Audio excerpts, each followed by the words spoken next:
All right, we're good. We're great. I am here with the one and only Willyynova. In the flesh, Willyynova. In the flesh. How are you doing? I'm doing great, man. I can't complain. I'm happy. I'm living good. Skin look good. I'm drinking water. Taking care of self. That's the main thing. That's the main goal. Do you prioritize your health a lot? I feel like if you don't, then what's the point in living, bro? You got to. You asked me about the gym before. Are you a gym rat or not? I'm not, but I want to be. That's why I asked you. I was like, this guy's got a nice little figure. He looks like he'd be pumping some iron. You know what I'm saying? Back in my day, I was a personal trainer. I was going 6 days a week, 2 hours a day. And people are like, oh, how do I look like that? It's like, I just live in the gym. Like, that's basically it. Bro, so that shit stick with you, bro. You know what I'm saying? Yeah. I was more of a fitness freak back when I was in the military. I was kind of like working out every day at one point, just like right after work. How long were you in the military? I was in the military for about 3.5 years, bro. Yeah, really? Yeah. And how was that experience? It was an experience, to say the least, bro. It has its positives, it has its negatives, but nonetheless, it was something to grow from. Something I learned a lot from too, and channeled a lot of energy from. As far as like where I wanted to go in life, I paved my understanding for what I wanted to do the most from that time period. I'd say, just cause like it was darkness, it was light, and within that, I had music. You know what I'm saying? Music was something I didn't realize I wanted to do until I was in the military. That for sure fermented me in that thought process. When you were in the did you decide you want to make music while you were in the military, or did that come after the fact? It came after the fact, to be honest. Like, actually, while I was in the military, but I didn't really take it for real until after I left. Like 2021 was the year I got out of the military. 2020 was the year I started doing music. Okay. So that separation started to happen over that 365. Yeah. The only other artist I know off the top of my head who was in the military before their music career is JPEG Mafia. I heard about that. Yeah. That's the only. I'm sure there's a lot more. But. Yeah, he's an interesting individual. Yeah, to say the least. Spitting in fans' mouths and shit like that. Yeah, it's crazy. Crazy. I don't know. But do you think being in the military helped shape any aspect of like your recording process or how you approach your music at all, or not really? Yeah, it's ways that you probably can't even clock that have affected you, but the ones that I'm sure I can acknowledge is definitely my discipline. I was gonna say, I'm sure it's still discipline. Yeah, definitely my work ethic, or just, you know what I'm saying, my ability to be so endowed. I've done a lot of things half stepped in my life before, you know what I'm saying? Or like mediocrity. I wanted to like say, at least with this part of me, that I've found some forms of self-mastery through it. And so for me to do that, I had to kind of wring the towel on it. You know, music was something I was like, okay, if I don't put both feet into it and really like, you know, express myself in the fullest way, I just won't do it, because I've already done other things in my life to whereas I felt like I didn't meet the capacity level of what I was doing. And that's not to say that I wasn't good at a lot of things. I was great at a lot of shit, but you know what I'm saying? Where do you end up with it? And I wanted to end up much further with this if this was going to be the thing that I decided to just do my life with. So yeah, I feel like the military, that was something I didn't finish. I didn't finish school. I want to go back and finish school. Do you do? Yeah. What would you study? Mass communication, engineering, technology. Oh, that was a very specific answer. You've thought about that then? Oh yeah. I mean, I'm almost done. Yeah. Yeah. But I gotta finish. I gotta take care of that. Yeah. But I kind of like made life revolve around music. So everything kind of got altered once I started taking it as a profession in a serious manner. But I definitely would say from the military, my discipline and just my overall rigor just around how I structure my process and how I coexist with other artists and do things, it sets me apart, because I don't know. It's not just a hobby to me, bro. It's something I get something from as far as fulfillment, but I don't know. I feel like this is the same way I am about everything else in life now. Like, just I be kind of a fanatic with it, just because it's like, why not be crazy, bro? Yeah. Do you think there's a lot of people who like try to be musical artists, but they're not all in on it? Like, do you know? Oh yeah. probably more than 70%, bro. But that ass, like I be amongst people and feeling like a lunatic. Yeah. And I'm proud of it too, because they can't compare in a lot of ways. And just by a product of it, I don't try to compare myself. I'm only trying to compete with me at the end of the day. But when I do get around other people, it gives me a certain edge. It's just like, y'all don't really want this shit for real. Yeah. And I'll be around people that I can read it from their demeanor, their aura. It's just like, nah. A lot of people do music for a lot less of a meaningful reason. I'd say my reason for it is livelihood. I feel like music is spiritual, bro. This shit is something I take probably a little too serious sometimes. I mean, it's your profession. I don't think you can take it. I guess you could take it too seriously, but like when someone tells you just need to like relax, like there is something to be said. Like I don't relax. I'm a workaholic, and my girlfriend's always telling me I don't know how to relax. I think the only way it would be too much if you don't ground yourself and find balance. I prioritize that as well, equally as much as I love music. So I don't ever like feel like if I'm doing too much, it won't be a benefit to me somehow. Like, you know, I'm gonna do too much because this is my shit. You know what I'm saying? Like, you love it. Yeah. And then like, who else gonna do it? Like, I feel like people be too cool to the point where they finna freeze to death. So like, I don't want to be too cool about something I wake up every day excited to do. On top of the fact that if I dial my excitement for it backwards a little further, it could be the difference between me getting successful. You know what I'm saying? I'd rather be a lunatic, bro. Yeah. Quite honestly. And that's, if that sets me apart, it ain't because I wanted it to be because I wanted to be a lunatic. It's just because that's how much I care about this shit. It was random, and I was laughing about this the other day. I was going through your Twitter, and I saw you were tweeting that if this album blows you up, the first thing you're gonna do is get a neck tattoo. That was satire as fuck. You're not gonna get one? Bro, try me. Blow this fucking album up, and we'll see. What would it be? Yeah, maybe we should just make that a bet right now. Like, if the album like blows up, you got to get the neck tattoo. What's the neck tattoo going to be? I'm gonna hold you to this. I'll have video proof of it. I might get some artwork from the album or something like that. That's good. It's got to be something esoteric, but very much me at the same time. Like, I don't think I get any actual words because they just gonna fucking like throw this or whatever. Twitter is a terrible place to go share your opinions, but yeah, I said that shit on a random day just because it's like, why the fuck not, bro? Blow my shit up, man. I think I deserve it. Not even think. I know I do, but beyond the way things are carried in the industry and what's important, it gets loved and celebrated the most. I feel like the corner of where I'm creating music from deserves a lot more respect. If it's not celebrated, yeah, I could care less about that because everybody has their opinion. Is very subjective what people view as the status quo popular sound, but it's, I believe, respect behind what I do because it comes from a place that ain't fabricated, bro. It's just, you can say that you don't prefer a specific type of sound or genre, but from outside looking in, I do appreciate everybody's form of creativity, but some people are working harder than others, and some people are garnering something from within that I feel like can't be replicated. And those people who do create from that type of palette, I feel like they should be having more of a platform.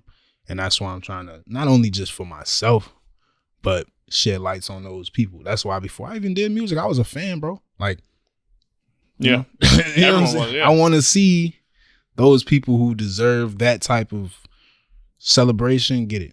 So, yeah. Speaking of that, and then we'll get into the new album, TIBET ASANTE. By the time this comes out, it'll be out.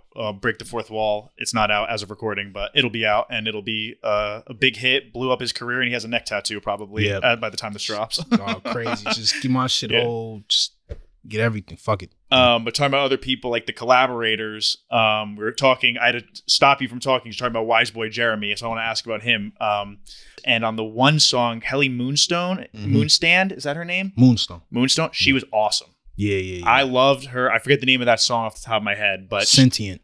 She was so good on that. I was not familiar with her at all, so you helped me discover her. So I want to say I appreciate that. She was great. I appreciate her being on the project and being able to say that you found her from that is something I feel like is an honor to me. But yeah, that song is very special. I held off the album release or submitting it for that song specifically. What's the name of the song again? Sentient. Yeah, that song came probably in, I think, like the end, maybe beginning of March or something like that. But yeah, like I said before, I finished the album back in July last year. Yeah. And I had to redo the whole album pretty much. Why is that? Because a lot of time passed and my opinions on a lot of things changed. And I've heard, I'm a big Tyler the Creator fan, and he's said something like that in a recent thing he did where he was like you're talking about performing the current album that he has out, like when he's touring it, and he was basically saying that, you know, this is the old me. I'm out here on stage kind of performing the old me, but it's what you're saying. It feels old to him now. He's on some new shit, but he's having to go out and perform the old shit. So I'm sure that's a thing with, you know, just putting out music in general. That yeah, it definitely is. And I've kind of always felt like that because I'm always working on the next thing. And I feel like as an artist, that makes it very difficult to enjoy what you're doing current. Yeah. But specifically this album, I think it's something that I've created from a timeless perspective of myself, that it won't be that same. Like it could interchange at any point, but I feel like this like process, what I went through between now and the beginning of working on it, it has changed a lot. Like super. That's why I said it kind of has some contradictions to it. And I feel like that's even more the reason why it's going to be a much bigger impact for me in my artistry. Because when I finished it in July, I started working on a whole different project. That project got finished and released before TIBET ASANTE even seen the light of day. But because of the reviews from that and directions I want to go in with how I portray my own music, it definitely made me decide, job not done. By like January or something like that. January, I was like, I'm about to reopen TIBET ASANTE again and work on that before I submit it. And because of that, I feel like it's so better. Like it's a lot better in a lot of ways. It's just more cohesive. I feel like me taking criticism from what I received from the last project and just the growth throughout that period of time, it was a lot going on for me personally in my personal life and just musically too, that helped me grow as a person and just approach it differently. And so by the time it was time for me to put the seal on TIBET ASANTE, I had changed and altered a lot of shit, bro. And I feel like that's going to be the difference maker. But Kelly Moonstone was the last stone, like the last infinity stone. I like to use that reference a lot. That's probably your biggest song? To me, I feel like it has the biggest impact. Yeah. Streaming wise, it's not, but it's going crazy on TikTok. It's crazy on TikTok. TikTok has got like 1,100 videos under the sound. Do you find it difficult to manage a world where TikTok is dominating the consumption of music? Or do you not even concern yourself with that? Like, are you thinking with TikTok in mind ever? Yeah, I kind of use it to my advantage, you know? TikTok is a tool. I feel like everything should be treated like such. Otherwise, you will be working against not only yourself, but your art, because you got to be able to be accustomed with the times, you know? It's not going to will to your liking, you know what I'm saying? The algorithm ain't your friend. It can be, though, if you choose to work with it. Yeah. But that's where a lot of people lose they self in trying to find balance between being an artist and a marketing guru or whatever, you know? You got to conform in a way, but also create your own ingenuity as well as individuality amongst that. And that's what I've always been doing with, you know, these platforms that I have to use. You kind of have to, you know what I'm saying? Don't be a puppet, but be a source of whatever you feel is important to be portrayed. And before I was uploading music, I was uploading like TikToks of like me promoting playlists and trying to get people hip to certain artists or whatnot. But by the time I started to fit within my niche and do things for me and post my music, I had to scale everything from a different lens. I was like, okay, I see now. You kind of have to be super duper nitpicky with how intricate you portray yourself, because if you differentiate too far left or too far right, they won't know where to put you. So you have to be super strict with your niche. And so I just kind of understood it from that. And it's not a thing that you should go against. I feel like it's just like AI, bro. You know what I'm saying? This shit go here. It's here now. You can't stop it. It's forever growing and changing. and you can either get right or get left. But yeah, it's the same with TikTok. That's an interesting perspective. I want to get into the AI thing, but before I get into that, that's an interesting perspective of like, I feel like artists always don't want to be, I don't want to be boxed in, but you're kind of saying it's good to niche out. I felt like that. I always say for what I do, I used to not just do music stuff when I was doing content. And then eventually I was like, no, I'm just going to do hip hop. I like the music shit. I'm just going to do the music shit. As soon as I did that, it worked. Like as soon as I like niched it down, bro, that made a huge difference. For me. This is the problem. People think they can't do everything because they do one thing. No. Lock in with that one thing. Build your platform, and then you'll have the freedom to do whatever. Because once you build yourself and find establishment through that niche, people can identify you with that, but not to identify you with that for the reason to only see you from that palette. I feel like when I started doing music and I switched my content to promotion for Willyynova, my views went down. I was like, oh, yeah, humbling. But I'm not mad because I'm not giving them what they're used to anymore. Right. So I can't be mad. Yeah. I just have to redirect, but be consistent so that the target audience that I'm desiring can come and take their seats. And when they finally do, they're going to keep inviting other people. And once that room is filled, you got your core group, cult following, or whatever you want to call it or label it as. They're going to feed you. And they're going to feed you over and over again if they, attach to what you do and create some sort of religious stick to it. You know what I'm saying? And they're going to go out and outsource and get other people for you and build your foundation. And as long as that is building from your consistency and you pouring right back into them,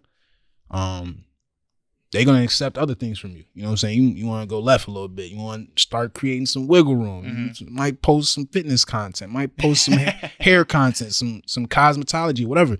If you want to do anything, bro, you might just start posting food. But because your niche is already fermented, you can do things like that because you're fermented. You got your core group. And once your core group is there, you can find other ways to build around it and build other core groups. Because your experience as well as your consistency, you'll gain knowledge from that. And you might be able to just randomly cold turkey that shit, bro. Yeah. Start a whole new account and build up from that, but just because you know what to do already.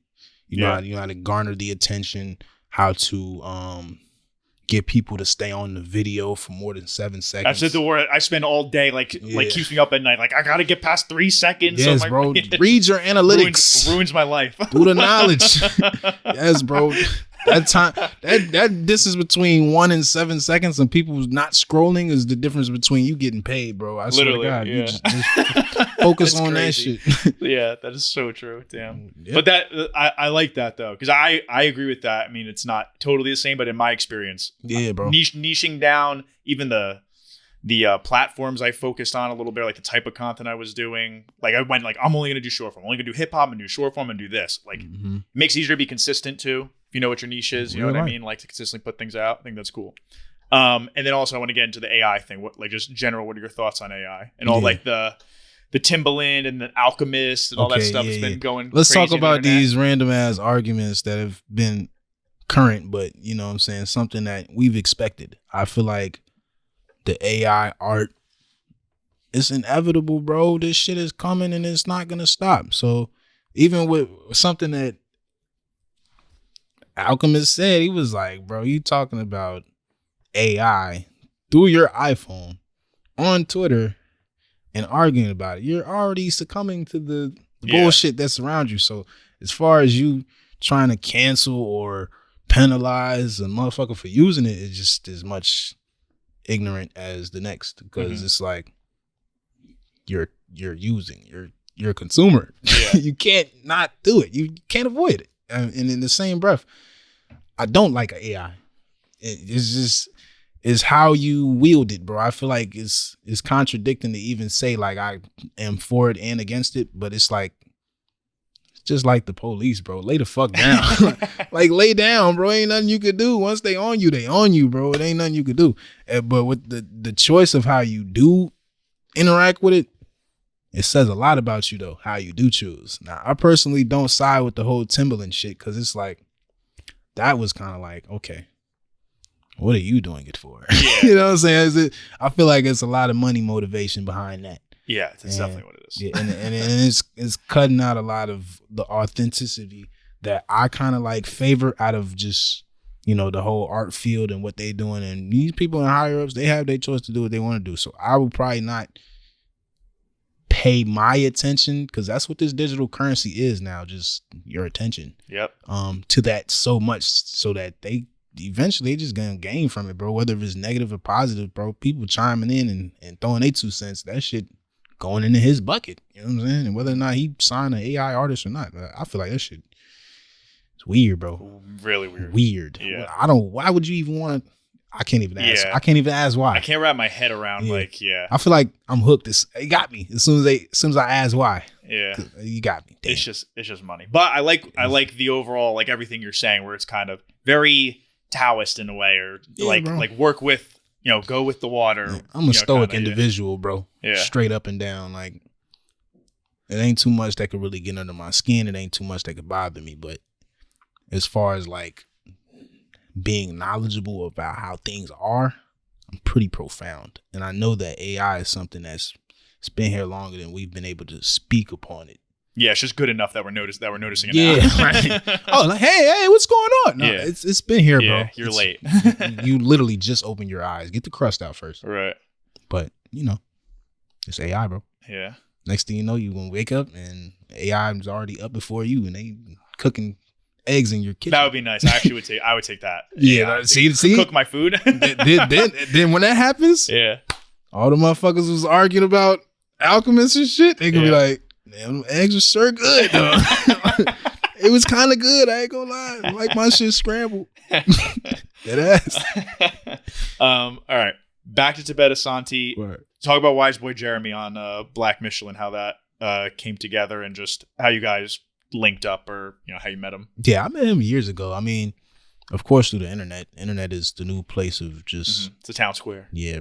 Is that what they say? Yeah. I'm going to meet you on Instagram. Yeah. No, nigga. Yeah. There's so many people now that it's like I feel like I have full-blown friendships with them, but it's only on Instagram. And then I meet them in person like a year into knowing them, and it's like, it's like, oh yeah, I feel like I know you, but I don't know you at all. Yeah, bro.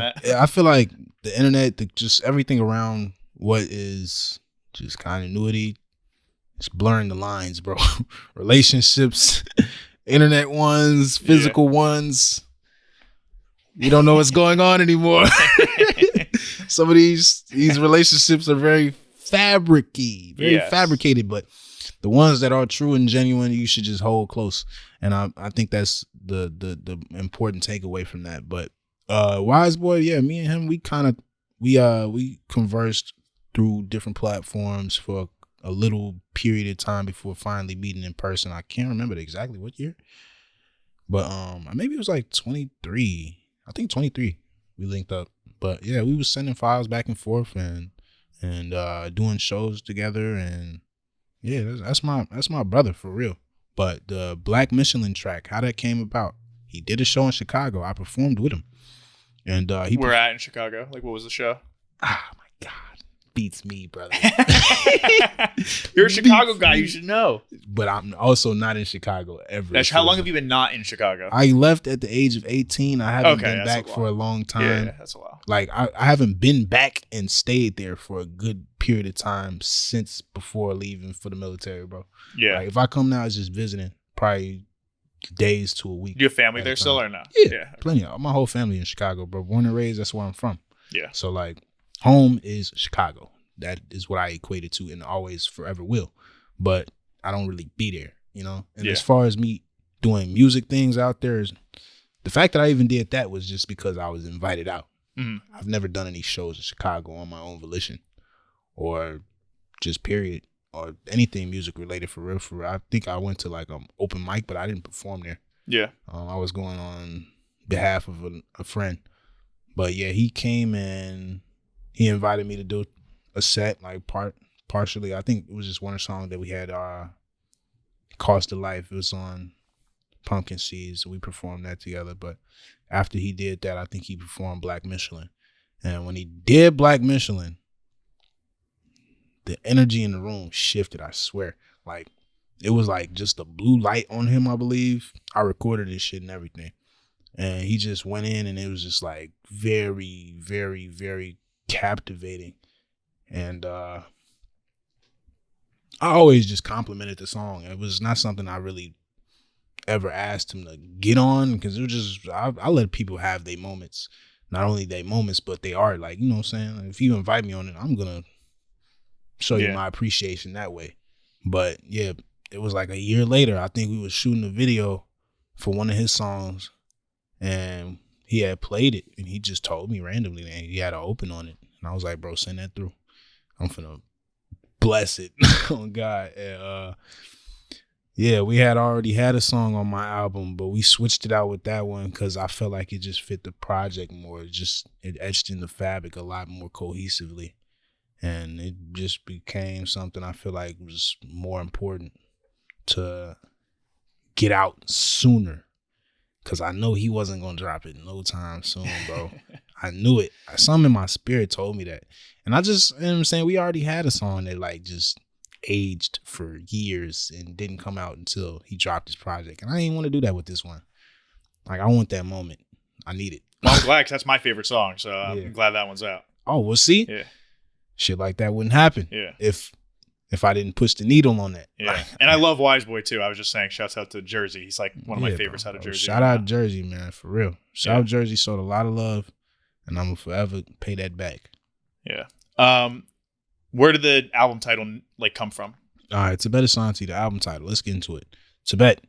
I use that to describe my secluded behavior throughout the process of not only creating it, but leading up to the creation of the album. Because, of course, I'm still speaking on previous experiences and engagements, and just how I coexisted with society. I'm very far removed. To describe me, Willyynova, the artist, the person, the individual, I am on that iceberg of all these highly glorified artists who a lot of people will randomly list off, like Earl, Mavis, you know, Mike and Rock Marciano, Uncle John, all these people. But I was never amongst the mix, bro, for so long. So it just felt like I was so far removed. That's why the name Tibet, it's like an elevated platform, but on a plateau and far removed, was to describe me as a person before and in the middle, and not really as much after, because I'm kind of like in the mix now. I'm not gonna lie. But yeah, just that. And the Ashanti part is to shed light on what I dove into most for this project, which is the study of that kingdom and the people of Ghana. This came from me doing research on my previous cover art, even after it released, of Part of My Sleeves, which is a postcard stamp of the Ghana people. And I was so perplexed at the fact that Infinity Stone blew up on TikTok. I'm just like, how and who and when and why? And just all these questions. And I just started scrolling, and I seen all these people, Johannesburg, random places in Ghana, bro. For real, South Africa, just South African TikTok. They just went ham for Infinity Stone. And I was like, is it because of the stamp of the cover art? I know the music resonates because, bro, vicariously I'm black. the music, the African tongue is in me regardless. So I create from such a authentic place. Like, it's the heart, bro. That's gonna resonate. Those chimes is going to puncture the flesh and disrupt the soul if the energy is strong enough. And that's how I always operated in my process. But specifically this album, I was very intentional about it, as well as backing it with the research so that the references were made. Sonically, I could paint the picture vivid and back it with historical diction. So within the title names of the tracks, you'll see references Even in the music, I sampled Ghana people speaking on the interlude. Yeah, so it's a deep dive, bro. I feel like personally, I've never done anything like that for an album before, so I knew it was more powerful. Yeah, a little more intentional than past projects. Like a lot of things I've created just knowing that I could do it. It wasn't about how far I wanted to go deep into it on an intentional standpoint of studying something outside of self. Yes, I can always, create from my subconscious and make an album that I feel like reflected who I was at the time. But I didn't want to just talk about me anymore, nor did I want to keep making an album just saying that I want to beat myself.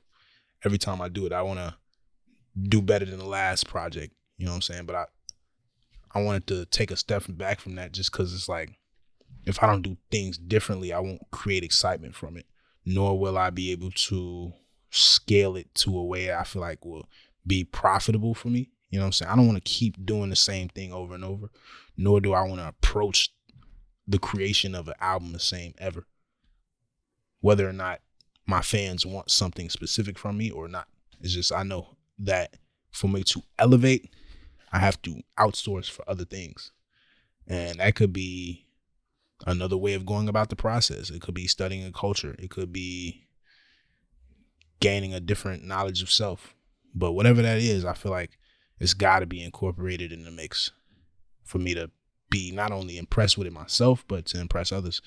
And the impressing others part always comes second. You know what I'm saying? The importance of that is never measurably compared to the importance it is to me, because, you know what I'm saying? I feel like me personally, the music I make, y'all have a choice to like it.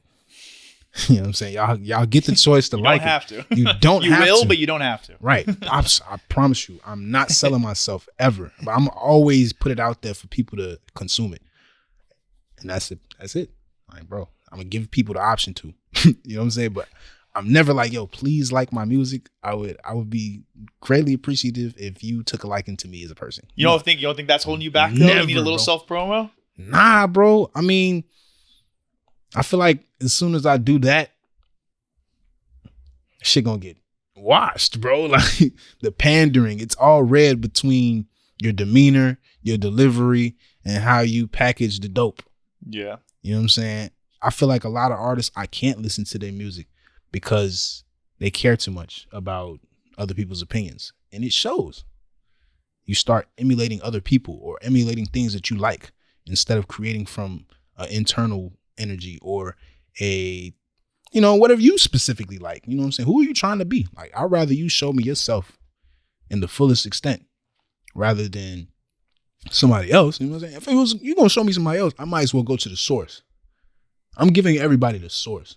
You know what I'm saying? And the reason I'm giving everybody the source is because why else come to me to listen to my music? You don't want to listen to Larry June sounding music from Willyynova. You don't want to listen to Young Thug sounding music from Comethazine or you want to listen to the artists, that specific artist, how they sound and the music they create.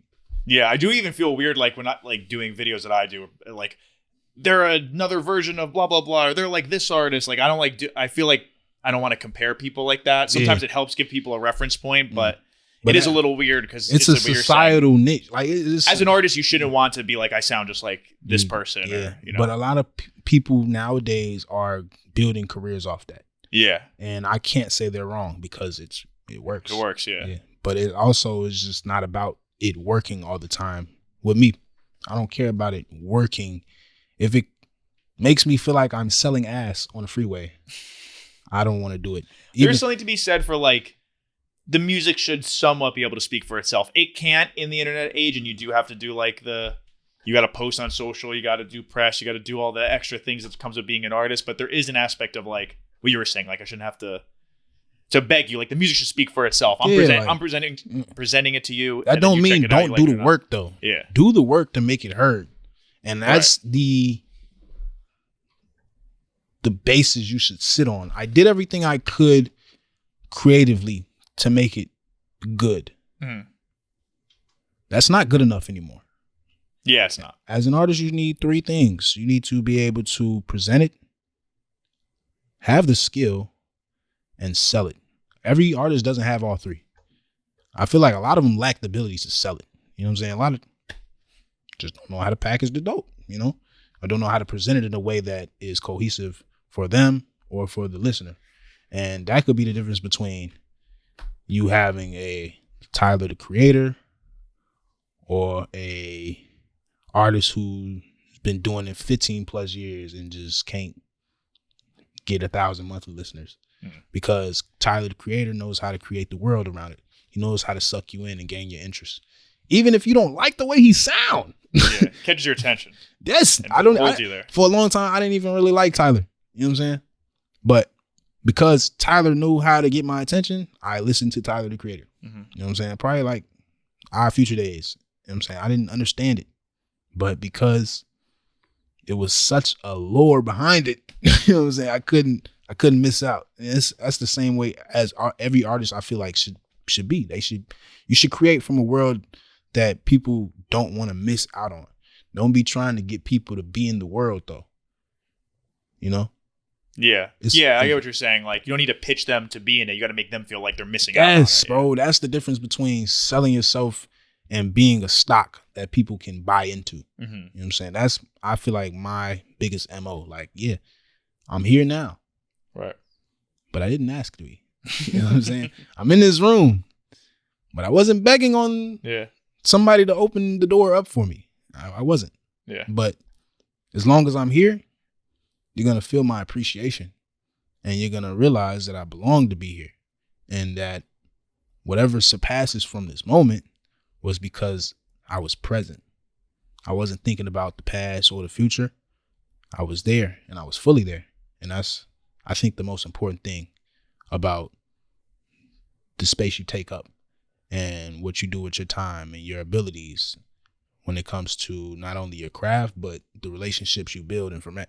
Because if it was about me trying to find my way to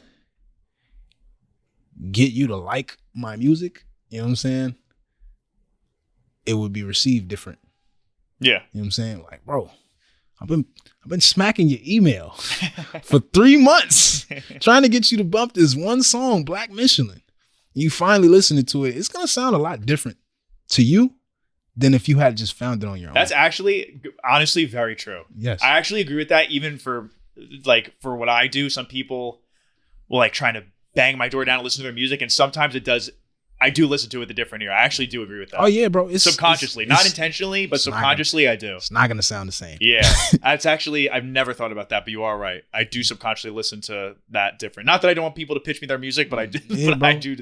But you think about it though. Typically, if you have to pitch your music like that, you have to pitch your music, but like there's a fine line in how it's done. Yeah, bro. Yeah. But I truly think that'd be the difference between some artists. You know you don't have to do that shit if your music speaks for itself. Yeah. You'll eventually land amongst the rooms you're supposed to be in. Mm-hmm. Like this. Like, yeah. I didn't think about this shit, but it happened, and I'm very happy it did. Same. But you know what I'm saying? It's the reason why it's rhythmic though. It's divinity within that. You know what I'm saying? It was meant to happen before I could even decide it should or shouldn't. It's not about me forcing. A lot of people do things with too much force, too much pull, and too much push. You should be right in the middle with everything you do. That's how you walk a line in the right direction. You walk it. You don't run. You don't sit on the ground and hope something pulls you to it. You walk it. So as you walk, everything you should do should mirror that.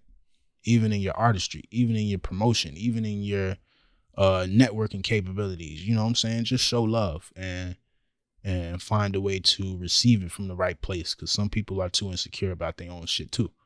You know what I'm saying? Allow people to tell you that they enjoy your shit and be celebrated. That's another thing. People struggle with imposter syndrome and being able to receive their flowers sometimes and even get them because they won't get them sometimes because they can't even present it or don't want to. They holding it so close that they can't even show people that they good at some shit. But if you're good enough, you should know it. you shouldn't be confused about it. You shouldn't be struggling to find a way to present it. And if you are, just relax, bro. Don't even do this shit. Come back when you're ready, bro. Deadass. Like I didn't start doing music till 2020. I feel like I was most ready at that point. Not that I was preparing to do music at any point in my life, but because I walked into it, it was random. I knew I was supposed to. I wouldn't have did this shit if I didn't feel that way though. Like I wouldn't do it. I'd just be like, okay, something about this is drawing me to it. So because of that, I'm gonna allow it to happen. You should allow a lot of things to just happen and then collect your data afterwards.